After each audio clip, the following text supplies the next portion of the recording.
Boa noite. Boa noite, boa noite. Será que eu já tô ao vivo? Acho que tô, né? Ih, tô esquecida da minha água hoje. Não tem problema.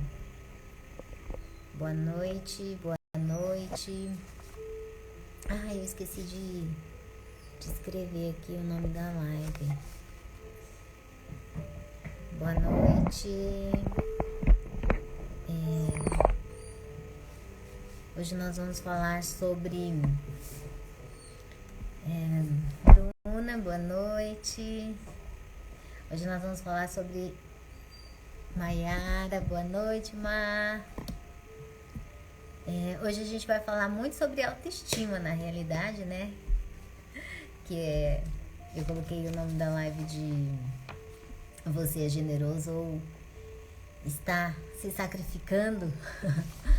E isso envolve muita coisa, né? Muita coisa pra gente conversar aí de autoestima, de autoimagem, né? Como a gente se vê. Então nós vamos bater um papo. Oi, meu amor. Oi, querido. Oi, Bruninha. Então nós vamos bater um papo aí. Bem bacana sobre isso. E aí? Vocês se sentem muito boazinhas? Quem que é bem boazinha aí? Quem que é assim, generosa, muito generosa? É a generosidade em pessoa. Como que é isso? Como que você é muito generosa, Mar? Como que você se sente? E você, Bruna, muito generosa? Conta aí, como que é isso pra vocês? Vocês se sentem muito generosa? Porque ser generosa em excesso dá um pouquinho de trabalho e cansaço. Como é pra vocês? Vocês se sentem que vocês são muito generosas ou não? E o pior é que a nossa generosidade não é com a gente, né? É com o outro. É o excesso de ser boazinha, de ser generoso com o outro. Olha lá, a Mayara tá dizendo... fui. E hoje limito muito. Hoje você dá limite pro outro, né, Mayara? Você quer dizer, né? É isso mesmo. Tem que dar limite pro outro e pra gente. A Bruna tá dizendo que ainda é. Tem que aprender a falar não, Bruna. Porque uma das coisas que mais leva a gente é a gente não saber falar não pro outro, né? E às vezes a gente fala não pro mundo inteiro, né? Fala não para as pessoas mais distantes, mas a gente tem dificuldade de falar não para quem tá próximo da gente, né? Para os nossos filhos, para o nosso marido, para nossa mãe, para os nossos irmãos. Então, às vezes a gente sofre o abuso dentro de casa, mas porque a gente se coloca nesse lugar, né? De ser boazinha, de ser generosa, de querer agradar, meu Deus do céu. Né? E o que tá por trás de tanta bondade excessiva aí, né? O que leva a pessoa a ter tanta generosidade? Alguns autores falam que a criança registrou nela uma falta de amor aí, do pai ou da mãe, alguma ausência, né? E aí ela entendeu que talvez eles não amaram porque elas não foram perfeitas, não foram boas o suficientes. Então, quando a gente cresce, né dentro dessa autoimagem, a gente vai querer ser muito boa pro outro para não ser abandonado, pra gente não ter a sensação de estar sendo rejeitado, de estar sendo abandonado. O problema é que essa bondade excessiva, né, quando ela passa muito aí do controle, vira uma coisa de controle mesmo, né? Quando ela é muito excessiva, sabe aquela pessoa que é boa demais e que te causa um peso, até te irrita. Eu lembro que tinha uma época que meu ex-marido, ele era muito manipulador, né? E uma vez ele... quando a gente tinha algum problema na relação, eu ia chamá-lo pra conversar, pra gente ter lá as DRs, né? E daí eu pegava e convidava pra gente conversar. Daí ele falava assim: claro, querida, vamos conversar. Ele era sempre muito gentil, né? Geralmente a pessoa, a pessoa generosa, ela é muito gentil. Nem toda pessoa gentil é generosa, mas toda generosa é gentil. E ele era muito gentil, né?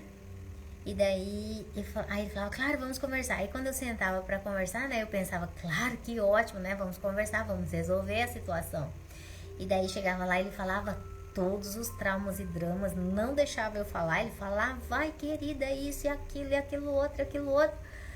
E aquilo outro e aquilo outro. Daí depois de meia hora de trauma e drama que ele me colocava, todos os problemas, todo o vitimismo, aí ele falava, o que você queria falar mesmo, querida? Aí eu falava assim, aí eu pensava, nossa, né? Ele tá com tanto problema, coitado. E eu só quero discutir por causa disso. Olha que pequeno que é o meu problema. E aí, gente, isso foi por anos a fio. Pensa numa pessoa, né, que manipulava. Ele era uma pessoa extremamente generosa, boa, excessivamente boa. Só que só pra manipular e controlar você. Porque geralmente quem é muito bom, entre aspas, essa generosidade não é genuína, né? É pra controlar o outro e se fazer de vítima, né? Então você fica à mercê disso. Então, assim, é uma relação que ela acaba sendo muito tóxica e pesada. Também tem a pessoa que é generosa, que ela não é tão desequilibrada assim, né? Não é num nível tão...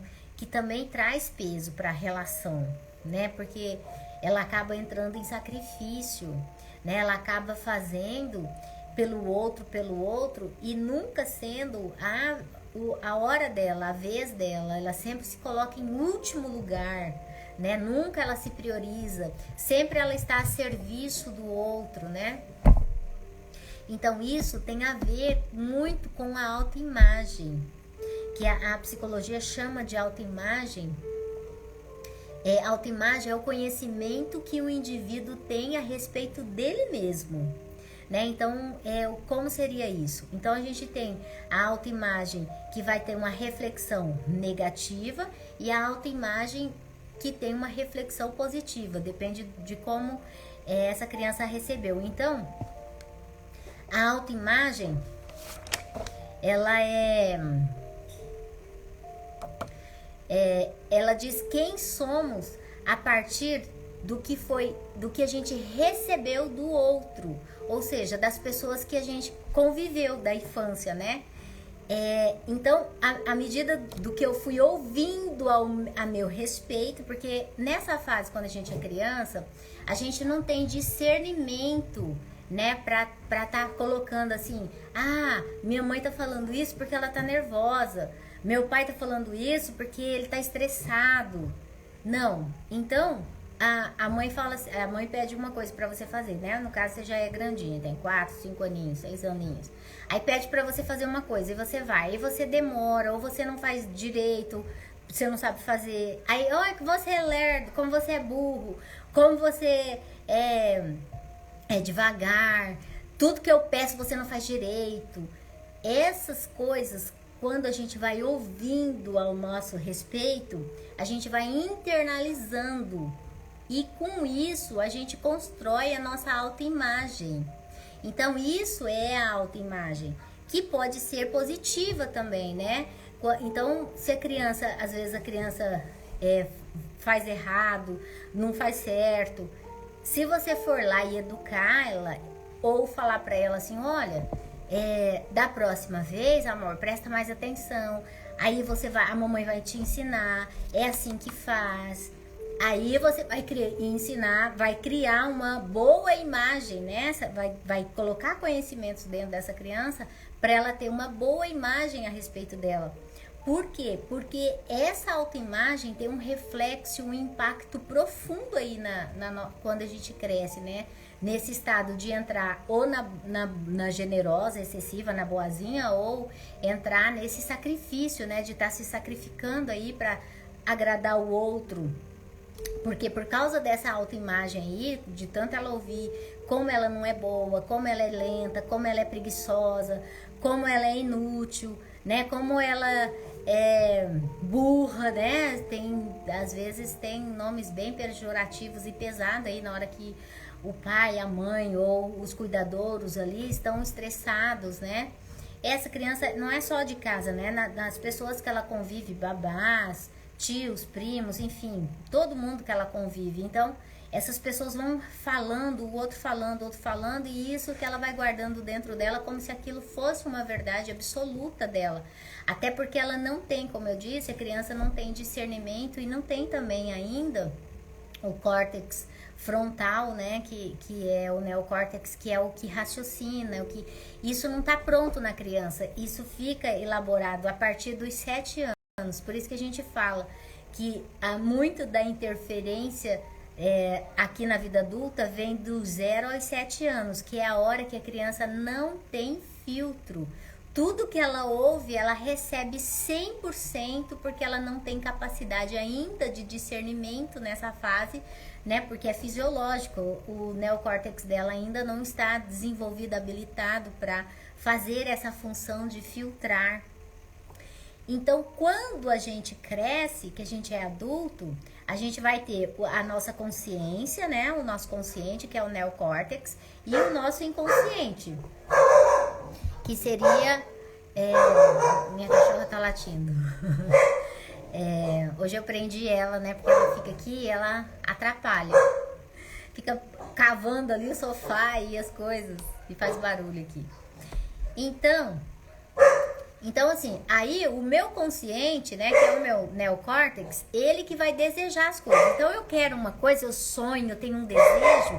É aqui que eu vou pensar, é aqui que eu quero aquela casa, eu quero aquele carro, eu quero aquele relacionamento, eu desejo fazer um curso, uma faculdade, enfim. Qualquer desejo que você tenha vai ser aqui da consciência, do que você está pensando, do que você está vendo, do que você está em alerta.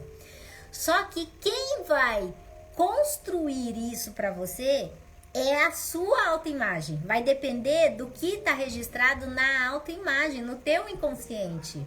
Percebe? Então faz de conta, lá na tua autoimagem que você construiu lá na tua infância, a vida toda, até agora tá lá, você não é bom o suficiente, você é burro, você é devagar, você é lento, e aí, com todas essas eu chamo até de ferramenta isso, com todas essas ferramentas, o que você vai estar colocando aí? Eu não sou bom, capacitado, merecedor. A tua autoimagem vai estar construindo, vai estar te emanando tudo isso. Aí aqui tá teu sonho lindo, maravilhoso, e aqui tá, eu não sou bom o suficiente, eu não sou merecedor, eu não sou filho de Deus, né? Porque você tá cheio de crenças negativas dentro de você. E é o inconsciente, por mais desejo que você tenha, por mais vontade, por mais força que você tenha, quem manda em você é o inconsciente. Por quê, Sil? Por que é o inconsciente que manda? Porque nele é 95%. Tá no inconsciente. E só 5% tá aqui. É por aqui que eu vou fazer a escolha. Mas quem vai trazer a solução para eu resolver é o que tá no meu inconsciente. É o que eu registrei na minha autoimagem. E cara, pensa... você imaginar uma corda, 5 pessoas de um lado puxando e 95 do outro, quem que vai vencer? Os 95. Não tem como. Então, se aqui tem muitas crenças negativas e você tem essa autoimagem de si, vai ser muito difícil de você construir. Se é impossível? Não, não é. Claro que não é impossível. É muito possível porque você é humano, você tá vivo, sabe? E aí, como que eu vou fazer isso, Sil? Aí que eu falo que você vai ter que mudar as crenças, né? Como que eu vou saber que crença? Então, até na minha mentoria, gente, é bem bacana porque eu tenho um exercício lá que a gente trabalha só com a autoimagem para você ver como que a tua criança registrou essa autoimagem, né? Você vai entrar em contato com isso, é bem bacana aí o trabalho que eu faço.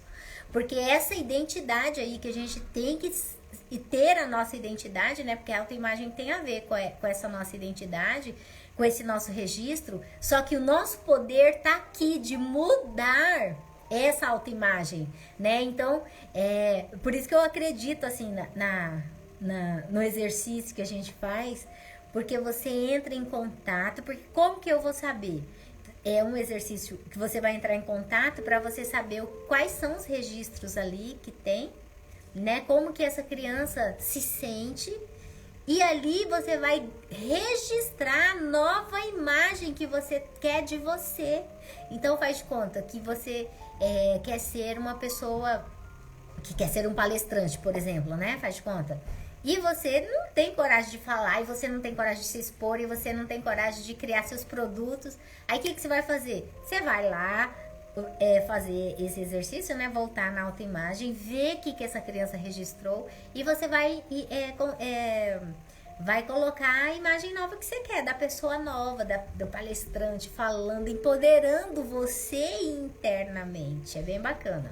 Então é possível mudar. Então quando o nosso consciente que é uma coisa, e o inconsciente, ele tá registrado muita coisa que não tem, a gente vai entrar em conflito. Aí, por isso que a gente entra em conflito. Aí a gente entra em conflito, aí a gente fica em dúvida, aí a gente fica com medo. Aí a gente começa a falar assim, nossa, eu acho que eu não posso nem sonhar, porque não adianta eu sonhar, porque eu não vou realizar isso nunca. Porque no início, quando a gente ainda é bem jovem, a gente vai insistindo, a gente vai, né? Que a gente acredita, a gente acha que tem a vida inteira. Aí passa 5 anos, 6 anos, 10 anos, e você não vai realizando aquilo, e você começa a murchar, você começa a perder essa autoconfiança, né, sua. Porque você fala, gente, é impossível. Aí acho que é só rico que consegue fazer as coisas. Eu não consigo. Se eu nasci pobre, eu vou morrer pobre. Aí começa a confirmar essas crenças que estão dentro da gente. E aí a gente vai se levando para esse buraco.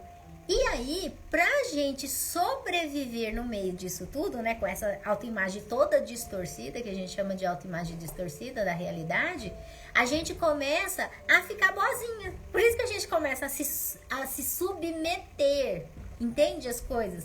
Aí você começa a agradar, você fala, não, acho que não tá dando certo, porque como a tua autoimagem está registrada, tem muito a ver também com o nosso pai e com a nossa mãe, com a imagem que eles venderam pra gente, né? De repente, porque assim, os pais que quando a gente nasceu, os nossos pais, de quando a gente nasceu, de quando a gente era criança, não são mais os mesmos pais que são hoje, né? Da nossa vida adulta. Esses pais melhoraram, eles amadureceram, mas lá quando a gente nasceu, eles eram muito mais imaturos, eles eram muito jovens, ou eram muito inexperientes, né? Então, não são mais os mesmos pais de agora. Por isso que quem é mãe aqui, quem é pai, sabe que fala, nossa, minha mãe é muito melhor que o meu filho, né? Como avó do que foi como mãe, muito mais generosa, muito mais boazinha. Por quê? Porque essa mãe, ali quando ela era nossa mãe, né, na nossa infância, ela era imatura. Ela era imatura. Tem um autor, o Neil Donald Walsh, até que ele fala que os pais deveriam ter os filhos bem jovens e deixar para os avós cuidarem, porque os avós já são mais generosos, né? Ele defende essa ideia aí. Eu acho que quem tem que assumir são os pais mesmo, né? Jovem ou não, mas ele fala que esses pais seriam melhores pais para essas crianças porque eles têm mais experiência, mais maturidade e mais generosidade, né? Porque quando a gente é mais jovem, realmente a gente é mais carrasco, a gente é mais, né, mais rígido ali.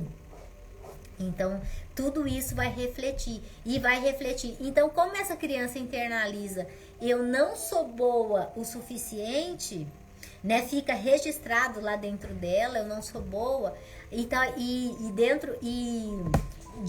indiretamente vai refletir assim, eu tenho que ser boa, porque se eu não for boa, Deus não vai me abençoar. Aí já começa aí, porque como você vê os teus pais, né, nessa infância, é como você vai levantar esse olhar inconsciente para Deus também. Então, se você internalizou que esses pais eram generosos, que esses pais eram, meu Deus, você vai ter inconscientemente também esses bons olhos para Deus. Aí você vai ver Deus como generoso, como misericordioso, como acolhedor. Senão também você vai ver com os mesmos olhos que você vê seus pais. Nada acontece na sua vida, tudo é muito difícil, tudo é muito duro. Parece que Deus está ouvindo outras pessoas, não está me ouvindo. Entende? Tudo isso tem a ver.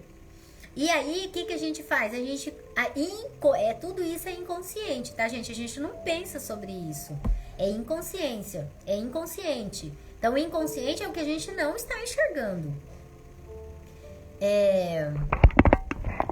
Dúvida e medo, a Mayara tá falando, é isso? Não tem uma chavinha, não? Então, né? Tem, claro que tem.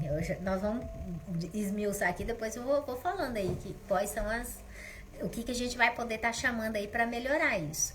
Então, perdi meu raciocínio aqui que eu fui ler ali. A gente vai... tudo isso, eu tava falando, né? Tudo isso é inconsciente. Você não tem consciência. Até porque se você tivesse consciência, você já teria resolvido, né? No inconsciente. Às vezes as pessoas me perguntam, Sil, como que é o trabalho de mentoria? Eu falo, gente, eu vou olhar pro inconsciente, pro ponto onde você não tá enxergando, né? Mas eu, como profissional que estudei e tô no autoconhecimento aí, então eu consigo enxergar mais profundo que você, né? Por isso que eu oriento e ajudo, por isso sou mentora, né? Então, é tudo inconsciente isso. É por isso que eu olho para as pessoas, eu não julgo, porque eu sei que aquela situação não é uma maldade dela. Às vezes você olha para uma pessoa e fala assim, meu Deus, como que esse ser é tão horrendo? Mas na realidade é o que está registrado dentro dela. Tá registrado dentro dela. Então, assim, não que ela não seja responsável por tudo, por todo o comportamento dela, mas sim, tá registrado ali, não é porque ela quis. As únicas pessoas que fazem as coisas porque querem 100% é bandido, é ladrão, é pessoas que estão no crime mesmo, porque ali ele sabe que ele não deveria roubar, tirar o que é do outro, matar, enfim. E ele faz, ele tá consciente, não é inconsciente não. Ele tá consciente, né? E o resto a gente não faz, a gente chama de ato falho, né? Que vem do inconsciente e faz. A nossa dúvida tá na nossa mente e na nossa cabeça. E a gente tem 100% de dúvida. E medo, é isso, Bruninha, que você escreveu? Então, a dúvida, ela tá na nossa mente, exatamente, ela tá na mente, porque na mente fica, é na mente da gente que fica registrado todo esse programa, sabe? Tudo que a gente ouviu e tudo que as pessoas falaram que a gente era quando a gente era criança, fica registrado na mente mesmo. E a gente tem ainda o funcionamento do nosso cérebro, né? Que é o órgão físico. Então ainda a gente tem duas coisas aí, porque o cérebro ainda ele vai funcionar de uma maneira para você economizar energia. Então, tipo, se você tem um sonho de fazer alguma coisa que você vai gastar muita energia para aquilo, o teu cérebro fala, não faz isso não, meu filho, fica aqui, fica quietinho aqui, para que você vai se arriscar, para que você vai gastar energia? Ainda tem o cérebro e mais os medos que ficaram registrados da mente. Só que tudo que tá na mente é possível a gente mudar. Só que a gente só pode mudar quando a gente tem consciência, né, deles. Então, esse estado de generosidade, ele vem por essa carência e por essas coisas que estão registradas em nós. E a gente começa a se submeter para não ser rejeitado e abandonado pelo outro. Porque o bloqueio, como o bloqueio é da criança, não é de você adulto, é da criança, a gente não tem muita coerência. Por isso que a gente fala assim, gente, como que eu fiz aquilo? Às vezes a gente faz umas coisas que a gente fala, como que eu fiz isso? Meu Deus, não era eu. Não era você adulto, era você criança. Entende? E aí a gente não entende essas coisas. Então, aí a gente começa a ficar muito bonzinho pro outro. E a gente começa a fazer tudo pro outro. E a gente vai fazendo porque... A gente vai fazendo pra gente sobreviver, né? Porque no nosso cérebro tudo é pra sobrevivência, né? A gente faz aquilo, a gente também não enxerga porque que a gente tá fazendo. A gente só tá fazendo no automático. Então, a gente vai ficando bonzinho, vai fazendo pro outro e a gente cria um peso também nessa relação. Por isso que o relacionamento, ele fica tóxico. O Bert Hellinger até chama... Assim, ó, quando a gente entra no sacrifício, sabe quando a gente faz? É assim, ó, vou explicar. Quando você vai fazer alguma coisa para uma pessoa que é pesado para você, que aquilo você tá fazendo para agradar, não é porque você quer fazer, sabe? Não é porque, nossa, aquilo tá expandindo em mim, eu quero fazer aquilo para fulano. Porque quando é a generosidade verdadeira, que é a doação, que é aquilo que você quer fazer, você dá pro outro, você doa pro outro, você entrega pro outro. O que ele quiser fazer com aquilo que você deu, você não vai ter assim, nossa, mas eu dei aquilo para fulano, ou eu fiz isso para fulano e agora fulano tá sendo ingrato comigo. Entende? A generosidade verdadeira, ela não tem esse peso, ela não tem essa cobrança. Por isso que eu falo que você tem que verificar se é generosidade ou se você está entrando em sacrifício, que esse sacrifício vem lá da carência. Por quê? Porque registrou em você que você não era boa o suficiente, então você tem que fazer muito, muito pelo outro para você se sentir boa, entende? Tá tudo interligado. Então o Bert Hellinger, ele fala que quando você faz algo por alguém que é por sacrifício, né, que traz um peso para você, o que vai estar recebendo, ele recebe o objeto ou a coisa que você deu para aquela pessoa, né, e recebe junto energeticamente o sacrifício, e aí fica pesado para ele. E aí ele recebe aquilo já com peso. E aí o que acontece? Essa pessoa geralmente, ou ela é ingrata, entre aspas, né? Ela não vai ser grata por você ter feito aquilo, ou ela vai sumir da sua vida. Porque ficou tão pesado para ela que ela não quer mais nem graça com você. Percebe? Então, o Bert Hellinger chama isso de o dar e o tomar tá em desequilíbrio. Ele fala que você só pode dar algo para alguém quando aquela pessoa que está recebendo tem a capacidade de devolver para você mais do que você doou. Ele fala que quando isso não ocorre, você está dando mais do que a pessoa pode te devolver e isso causa um desequilíbrio na relação. E a pessoa que está recebendo, ela fica com raiva.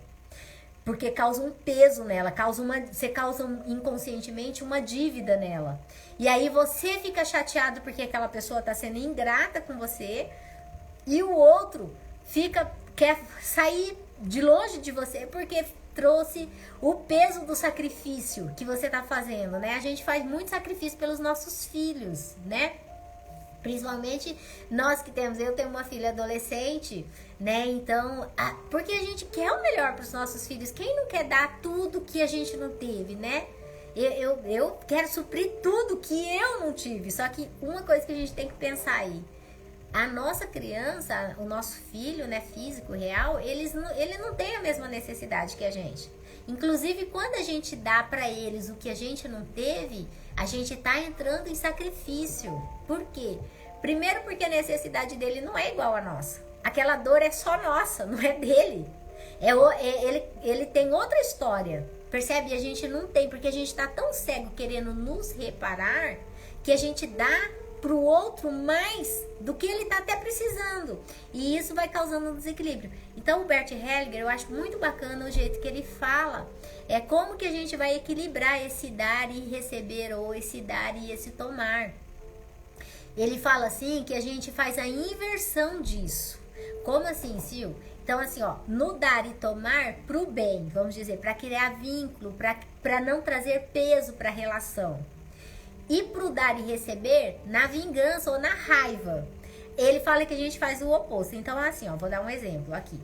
Por exemplo, quando a gente quer que a gente tenha um relacionamento saudável, aquele relacionamento de troca, aquela coisa gostosa, o que a gente tem que fazer?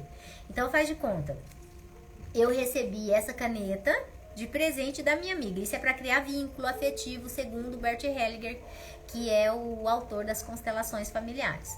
Faz de conta que eu recebi essa caneta. Aí, se eu quero criar vínculo de amor e vínculo afetivo com quem me deu a caneta, eu vou devolver para essa pessoa 2 canetas. 2 canetas. E aí, essa pessoa vai me devolver 3 canetas. Entende? Eu tô colocando coisa física aqui, mas pode ser de coisas, tá? Com isso, o Bert Hellinger fala que você cria vínculo afetivo. A gente cria vínculo afetivo. Se eu der uma caneta para a pessoa e a pessoa me devolver uma caneta de volta, vai ficar neutro. Ninguém tá devendo nada para ninguém, só que não cria vínculo. Não vai criar amor, não vai criar, sabe? Não vai criar vínculo, vai ser igual.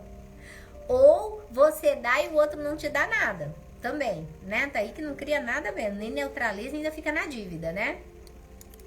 Aí o Bert Hellinger fala que na hora que a pessoa faz raiva, que a gente fica com raiva, né? Na hora que é o desequilíbrio, a hora que você já brigou, já deu treta ali no relacionamento, ele fala que aí a gente faz isso, ó. Você faz de conta. Eu fui lá e dei um beliscão. Vou falar tudo físico pra ficar mais fácil. Fui lá e dei um beliscão na pessoa. Belisquei a pessoa, né? Que eu tava com raiva e dei um beliscão. E aí faz de conta que a pessoa devolve pra mim um tapa no meu rosto. Dentro da minha leitura, um beliscão é menos do que um tapa. Então, o que vai acontecer? Quando eu dei um beliscão e recebi um tapa no meu rosto, de volta da pessoa, eu vou criar um vínculo de ódio. E isso vai me dar, entre aspas, o direito de reivindicar aquele, sabe, aquele tapa que eu recebi, eu vou querer dar um tiro na pessoa. Ou vou querer dar um veneno. Você entende? Então ele fala que quando a gente faz isso, você vai criar aquela coisa da vingança e vai criar um vínculo vicioso ali de ódio que não vai parar. Que isso que dá o dar mais deveria ser para troca de amor e não para raiva. Aí ele fala, então como que eu vou perdoar? Eu acho muito legal o jeito que ele fala, porque ele fala assim, então faz de conta, se a pessoa me fez algum mal, eu preciso de reparo. Ele fala que o perdão, ele só se dá pelo reparo, se a pessoa reparar aquilo. Não adianta só na falação, né? Me desculpa, me perdoa da boca pra fora. Não. Ele fala que tem que ter um reparo. Então faz de conta. Se eu recebi, né, um beliscão, eu vou lá e falo, olha, foi mal, você me fez mal, né? Sei lá, dá um tapinha de leve, faz de conta, né? Não é agressão física não, tá, gente? É só pra entender aqui a dinâmica. Porque ele fala assim que quando a gente dar menos no que é mal, não vai criar esse ódio e perpetuar esse ódio, entende? Que ali vai parar. Porque quando você devolve com algo menor, na raiva, você não perpetua a raiva, não cresce, não fica ad infinito um com raiva do outro, entende?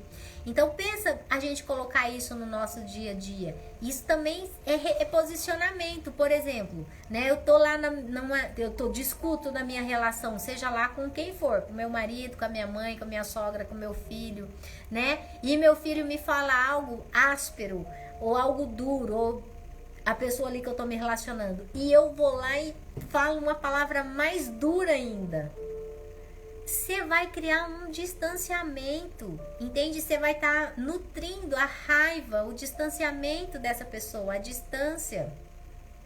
Se essa pessoa, por exemplo, me falar algo muito difícil e eu olho para ele e falo assim, por que você está falando assim comigo? Eu tô fazendo um reparo, percebe? Eu também tô fazendo um reparo, porque ali eu faço uma pergunta e faço a pessoa, no mínimo, refletir. E no mínimo não entrar ali dela querer algo maior, porque como eu não tô dando algo pior, ela não vai criar ela não vai querer não vai entrar o desejo nela de dar mais um maior, entende?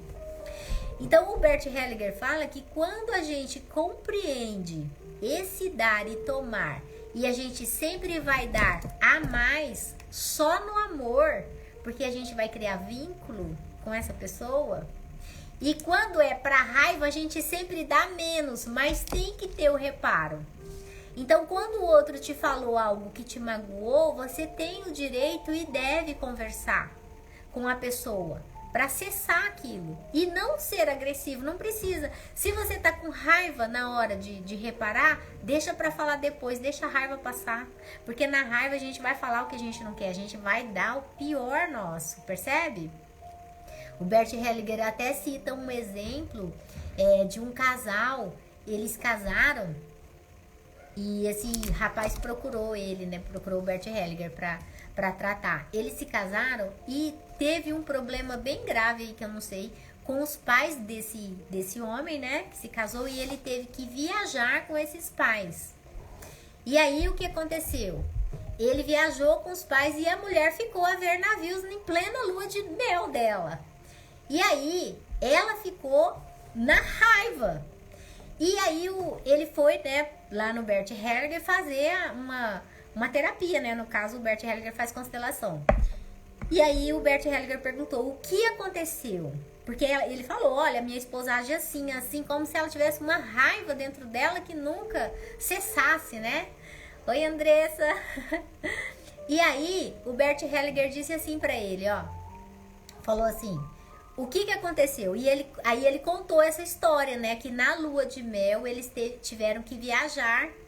Ele teve que viajar com os pais e ela ficou, né? Ela não pôde ir. E aí ele falou, então você vai fazer algo para repará-la.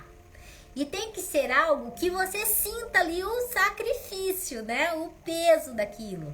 Para reparar o sentimento dela. Que daí isso vai cessar. E aí ele falou, meu Deus, mas o que seria? Aí ele falou, qual que é o sonho dela? Aí ele pegou e falou assim, o sonho dela é viajar para Paris. Aí ele falou, então você vai proporcionar uma viagem para Paris para sua esposa e ela vai sozinha, sem você, para reparar. E assim ele fez. Aquilo teve um custo alto para ele, né? Primeiro deixar a esposa sozinha viajar para Paris e também custo, né, de financeiro ali, ele teve que se virar ali nos 30 para proporcionar aquilo para a esposa. Só que daí a esposa voltou outra pessoa. Por quê? Porque reparou o sentimento dela. Percebe? Então, esse dar e tomar aí que o Bert Hellinger fala, traz muito equilíbrio aí para a relação e para a gente sair desse boazinha e não entrar no sacrifício, entende? Por quê? Porque quando alguém me fizer algo que me causa um dano, não adianta só pedir desculpa e perdão. Tem que fazer um reparo. Só que, como diz o Bert Hellinger, faz algo menor. Menor, nunca maior. Maior só pro bem, para você criar vínculo afetivo. Sabe, o dia que eu entendi isso na minha cabeça, que eu vi essa chavinha, sabe? Melhorou muito, assim, as minhas relações. Dar mais do que vai criar vínculo afetivo. E dar menos do que vai ser na raiva. Entende? Cara, coloque isso na cabeça de vocês. Então, conversou lá no relacionamento, deu treta, se exponha, coloque aquilo, fala o que você tá sentindo. Você me feriu, você se feriu o meu sentimento. Quando você tá fazendo isso, você tá se reparando, como diz o Bert Hellinger. E mais, não faça na hora da raiva. Deixa a raiva passar. A raiva é péssima conselheira. E se a gente não conversar e não se expor, a gente não cria relacionamento, não cria vínculo. Aí a gente vai sempre estar fazendo o sacrifício de ser boazinha, né? Generosa, como eu disse, não existe essa generosidade aí quando você está em desequilíbrio, quando você está buscando algo. E a gente vai ter que estar se submetendo. E às vezes a gente está mentindo, né? Porque às vezes você não conta uma mentira porque você não quer se expor. Aí você tem que contar mais 10 mentiras para sustentar aquela primeira mentira. E tem algumas literaturas que diz: quem vive de mentira não recebe. O universo não dá para quem mente, né? Como diz o pastor Cláudio, esse irmãozinho aqui não vai pro céu, porque ele mente muito. Entende? E às vezes não é uma mentira assim que eu tô prejudicando alguém. Sabe o que é o da mentira? Quando a gente faz uma desculpa porque a gente não se expõe ou porque a gente não é sincero. E às vezes a mentira não vai prejudicar ninguém, tipo, não vai fazer nenhum mal, né? Não é isso. Só que a gente vai minando a nossa autoconfiança. Esse é que é o ruim da mentira. Porque tudo que a gente fala, tudo que a gente coloca no nosso cérebro, ele toma 100% como verdade aquilo, sabe? Ele não quer certo ou errado. Só que quando você indo pra si, percebe? E aí, você vai minando a sua autoconfiança, a sua autoestima. E aí, quando a gente querer desejar alguma coisa que a gente quer receber, olha o nosso peso do merecimento lá caindo por terra, né? Porque como que eu vou ser premiada se eu tô fazendo, entre aspas, coisas erradas, né? Porque na realidade não é o racional, é como um jogo, né? Faz de conta, quem que ganha o primeiro, quem que ganha lá, quem que é premiado? Os 3 primeiros, né? Ninguém ganha porque chegou em último lugar, ganha porque chegou em primeiro lugar. Então, quando a gente começa a fazer as pequenas mentiras, as artimanhas, pra poder a gente não se expor no relacionamento, a gente vai minando a nossa autoconfiança, vai minando a nossa autoestima. E aí, a autoimagem, lembra que eu falei lá no início da autoimagem? E a nossa autoimagem aqui, ó, vai falando, eu não mereço, eu não mereço. Percebe? E aí a gente não consegue criar o que a gente tá desejando. Percebe? Então, assim, nossa, eu misturei tudo aqui, mas vocês entenderam? Essa autoimagem aqui, ó, ela é extremamente importante. E aí, até eu quero falar sobre isso com vocês, até que eu já falei que lá dentro da mentoria eu tenho um exercício só para trabalhar com a autoimagem. Aí, o que eu entendi, assim, o que eu entendi? Que o nosso comportamento determina muito. Então, assim, ó, quando eu faço alguma coisa que eu acredito que eu errei ou que eu não foi legal, aquilo, lembra lá que tá registrado em nós que o errar é errado, né? Ninguém, quando a gente errava, quando a gente era criança, ninguém falava assim, querido, tá tudo bem, olha, você errou, agora vamos ver como que é certo, como que é direitinho aqui, você vai aprender e da próxima vez você não faz mais. Não, ninguém ensinou isso pra gente. Foram lá e castigaram a gente, hostilizaram a gente, xingaram a gente.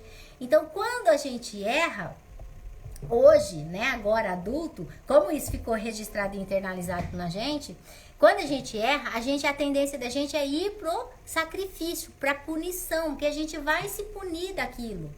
Por quê? Olha só pra onde vai a mentira, entre aspas. Porque quando a gente erra, a primeira coisa que a gente tenta fazer é esconder isso. Esconder. Ninguém quer mostrar o erro, ninguém quer assumir, admitir que é falho. Por quê? Porque hostilizavam a gente quando a gente errava, quando a gente era criança, faziam bullying, né? Hoje a gente era castigado mesmo pelos nossos pais, pelos nossos cuidadores, entende? Então, isso ficou registrado em nós que errar é a pior coisa. Então, quando a gente erra hoje, o que a gente faz? A gente primeiro tenta esconder. A gente tenta esconder tanto isso que a gente esconde até da gente. Porque, olha, você só pode fazer uma mudança ela só é feita com consciência, se você tiver consciência daquilo, sabe? O processo de criação, você cria as merdas que a gente cria, porque o inconsciente da gente, a gente tá criando, né? Porque se a gente criasse só por aqui, a gente criaria só maravilhas na nossa vida, só coisa boa. Como a gente cria pelo nosso inconsciente, a gente só pode mudar quando a gente tem consciência. Então, quando eu cometo um ato falho, eu tento esconder isso. Não é que eu sou uma pessoa do mal, não é isso. Eu tento esconder porque eu tenho vergonha de expor aquilo, entende? Por quê? Porque essa criança que tem a autoimagem distorcida, quando ela erra, ela não pensa assim, já adulto, não é criança não, mas ela distorceu a imagem lá na infância, né? Essa autoimagem dela foi distorcida na infância. Quando ela erra, ela entra assim, ela pensa assim, que ela é o próprio erro. Ela não pensa assim, eu cometi um erro. Ela acredita que ela é o próprio erro, por isso que ela fica com vergonha né? Eu tenho um livro aqui que ele é muito legal, que chama Fazendo as Pazes com Deus. Ele chama, esse livro é bem bacana. E ele fala muito sobre isso. Ele fala que uma das emoções mais destrutivas que a gente tem é a vergonha. Porque quem tem vergonha é porque inconscientemente ela acredita que ela é aquilo. E não que aquilo aconteceu com ela ou ela cometeu aquele erro, entende? E aí ela entra na vergonha, e entrando na vergonha ela tenta esconder isso de todo mundo, até dela mesma, e ela não consegue resolver daí o problema, percebe?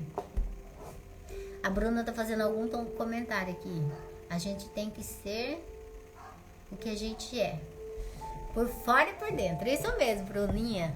É bem isso, minha querida. A gente tem que ser, a gente tem que se expor, falar o que a gente está sentindo, o que a gente está pensando. É aí que a gente vai criar a imagem de agora, não a autoimagem distorcida. Gente, todo mundo tem a autoimagem distorcida da infância, todo mundo. Uns têm mais, outros têm menos, depende da criação, do meio onde cresceu, depende de como eu entendi aquilo, porque às vezes também não é só o que eu ouvi, mas é como eu entendi, né? Às vezes uma bronca que eu levei do meu pai, ou uma surra que eu levei lá na infância, né? Na minha época ainda se batia nas crianças para educar, né? Então, assim, às vezes eu apanhei e ali na hora, na raiva da minha criança, eu pensei, minha mãe me odeia, por isso que ela me bateu. E eu registro essa emoção, fica lá na caixinha. Aí eu cresço, aqui ó, quando eu cresço, no meu cognitivo, na minha consciência, tá assim, nossa, hoje eu sou uma pessoa legal, eu trabalho, eu sou honesta, eu faço as coisas. Que bom que a mamãe me bateu, porque assim eu aprendi, né? Eu até penso isso, falo, não, foi bom eu ter apanhado, porque assim eu aprendi, eu fiquei uma pessoa correta. Aqui, só que aqui no teu inconsciente, no teu registro, a criança ainda tá se achando não amada. Você entende? Ela ainda continua, fica esse vazio dentro dela. E aí, quando eu tô aqui, nossa, que bom que eu apanhei, né? Porque eu tô pensando realmente isso, eu já perdoei, já passou aqui. Só que aqui essa emoção não foi reparada. E ela vai precisar de um reparo pra gente melhorar a autoestima, senão a autoimagem continua. Percebe? Fazer um trabalho de desfazer essa autoimagem e criar a imagem que você acredita que você é merecedora agora. Gente, isso é uma das coisas mais lindas do meu trabalho de mentora, sabe? É uma das coisas, porque assim, eu sofri muito, eu fui muito hostilizada na minha infância, sabe? Eu ouvia muito que eu não valia nada, que eu não prestava, porque eu ouvia muito isso. Então assim, eu tive uma autoimagem muito distorcida. A minha mãe, na minha infância, a minha mãe saiu da religião dela. Minha família era toda religiosa, eu fui criada com os meus avós. E a minha mãe foi a que saiu dessa religião na época que eu era criança. Então eles falavam muito mal de mamãe e eles falavam que eu era parecida com a minha mãe, então que eu não ia prestar igual a minha mãe. Então assim, eu sofri muita hostilização. Eu sofri muito abuso na minha infância, psicológico, físico. Até abuso sexual, eu também sofri abuso sexual. Então, assim, eu tive uma imagem distorcida muito. Foi muito mesmo minha autoimagem, né? Tudo de ruim eu tinha registrado. Mas só que ao mesmo tempo que eu sofri toda essa hostilização, eu tinha uma força tão grande dentro de mim, sabe? Que aquilo parece que não atingiu 100%. Eu tinha uma força também que me regia ali, que eu falava, não, mas eu vou além. E realmente eu fui, eu saí daquele meio com uma força. Só que chega uma hora que você vai ter que fazer essa autoimagem que foi registrada com a pessoa que você se tornou e que você é agora. Percebe? Então, assim, trabalhar essa autoimagem ao longo desses anos, porque faz muitos anos que eu tô no caminho do autoconhecimento, me buscando, confrontando as minhas crenças, olhando de frente. É por isso que eu estou desenvolvendo esse trabalho de mentoria, porque realmente eu sei como você desfazer essa autoimagem, porque é o que eu estou fazendo comigo, eu estou me regenerando numa profundidade, assim, E assim, o que eu entendi da autoimagem agora, que eu estou acrescentando, que é o que me faltava, porque eu fiz muita terapia, eu estudei muito, muito que vocês imaginarem, fiz muitos cursos, né? E assim, e o autoconhecimento. E chega numa fase onde a autoimagem, onde esses vazios lá nas profundezas, ele só vai ser preenchido com um ser, com Deus. Entende? Então, assim, esse ano em especial, eu fiz um desbloqueio com Jesus na minha vida. E com Deus, né? Porque se eu tinha um bloqueio com Jesus, automaticamente ali com Deus também. Eu comecei a colocar o meu pai e a minha mãe aqui em ordem dentro de mim, né? Porque eu também não conheci meu pai biológico, né? Tem um ano que eu entrei em contato e conheci o outro lado da minha história, que é a parte do meu pai, né? Então, assim, a minha mentoria, ela é baseada em todo o desenvolvimento que eu fiz. Tem 15 anos que eu comecei a buscar o meu pai e colocar em ordem dentro de mim, até eu chegar no perdão, para eu distorcer a imagem. Porque é como você vê seu pai físico, é como a tua relação com Deus, né? E eu entendi isso ao longo da minha caminhada. Então eu levei muitos anos assim para fazer esse perdão, tanto que eu conheci a história do meu pai o ano passado, né? E eu comecei lá em 2010. Foi em 2010 que eu comecei a procurar meu pai e encontrei o ano passado. Então assim, e aí esse ano eu consegui desbloquear, fazer o desbloqueio com Deus e com Jesus. Então hoje a autoimagem que eu sou é a imagem e semelhança do Criador. Por isso que eu coloco tudo aí, muito nos vídeos, nas minhas redes sociais. Eu sou imagem e semelhança do Criador. Então quando eu coloco aqui na minha cabeça que eu sou imagem e semelhança do Criador, quando eu começo a perceber essa autoimagem distorcida lá da minha infância, aí eu confronto, porque o que não é condizente com o que é a imagem e semelhança do Criador, que eu sou filha, que eu sou amada, que eu sou herdeira, sabe? Que eu sou amparada, eu não estou só. Quando eu começo a colocar isso todos os dias e começo a acreditar que eu sou imagem e semelhança do Criador, que eu sou herdeira, que eu sou filha amada, que nada pode me deixar no vazio, porque o meu pai tá amparado, eu tô nos braços. Não tem autoimagem distorcida que resista, vai caindo tudo por terra, percebe? É fantástico, assim, quando você entende isso e quando você vai colocando tudo em ordem dentro de você.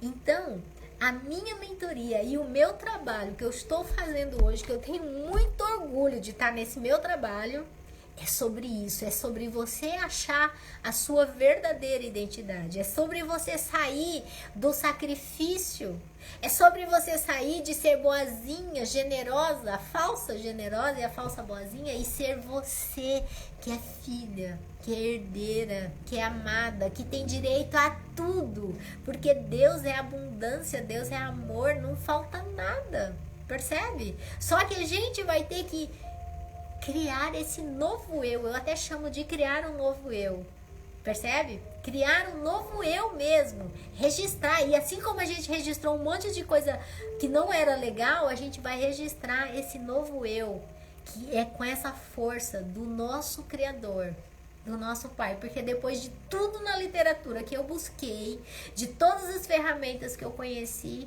faltava uma ferramenta, não que as outras ferramentas não valham, mas eu entender Deus e acrescentar dentro das ferramentas é muito incrível, tá sendo assim uma coisa muito incrível na minha vida, percebe? Essa transformação, assim, a cada dia eu percebo eu mais reforçada dentro dessa minha nova identidade, dessa minha nova imagem, a imagem que eu escolho, né? Porque tem um livro que chama O Segredo da Mente Milionária, se eu não me engano, do T. Harv Eker, esqueci o nome dele, T. Wacker, alguma coisa assim. Ele fala que o nosso inconsciente é o gravador. O nosso inconsciente é o gravador. quer dizer, o nosso inconsciente não, que as gravações, essa autoimagem distorcida é a gravação. Mas só que nós somos o gravador. E o gravador, a gente grava o que a gente quer. Não gravou um monte de coisa que a gente nem tinha, às vezes, consciência e coerência pra falar isso daqui não quero? Agora a gente pode, agora a gente não é mais aquela criança, agora a gente não é mais vulnerável, agora a gente é adulto. E nós somos 100% responsável pelo nosso sentimento. Percebe? Então a gente tem completo poder. Por quê? Porque a gente pensa, quando a gente pensa, a gente gera um sentimento. E esse sentimento gera uma vibração. E essa vibração é que eu estou emanando para Deus, para o universo. E o que eu estou emanando, eu estou recebendo de volta. Percebe?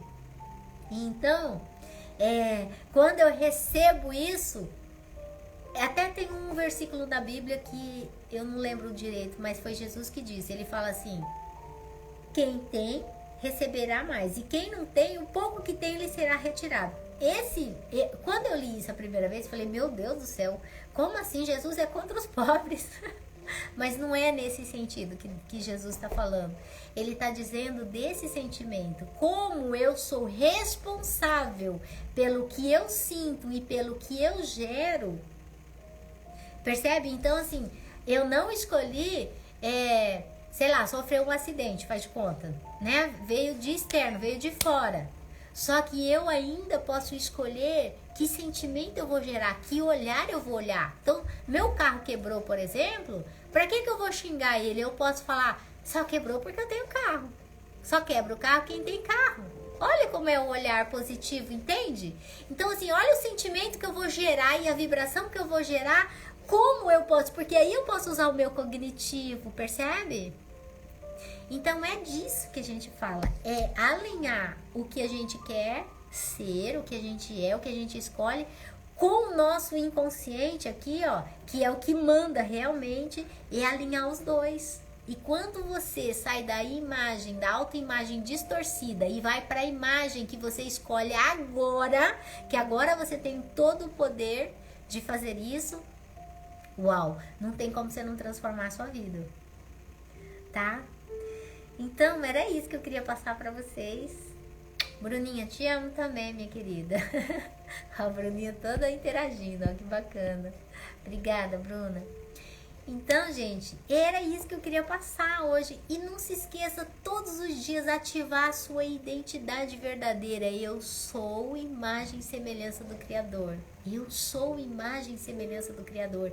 E tudo que vier de pensamento, sentimento, que não é compatível com a imagem e semelhança do Criador, fala, não, isso daqui é o meu programa corrompido, isso daqui é o que está registrado em mim, mas não é porque está registrado que eu sou isso, eu sou o que eu escolho, e não o que está registrado, vamos registrar o que a gente escolhe, sabe, vamos programar, essa é a reprogramação mental, né, então, o que não é compatível com a imagem e semelhança do Criador, não é verdadeiro e não é seu.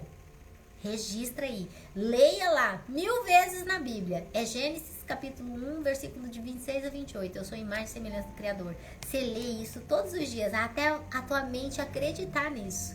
E aí, minha filha, tudo que não é compatível com isso começa a explodir, sai fora de você, tá?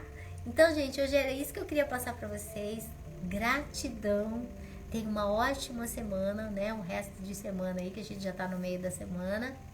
Fiquem com Deus, e nós somos imagem e semelhança do Criador, e Cristo nos regenera. Boa noite e até semana que vem, se Deus quiser. Um beijo.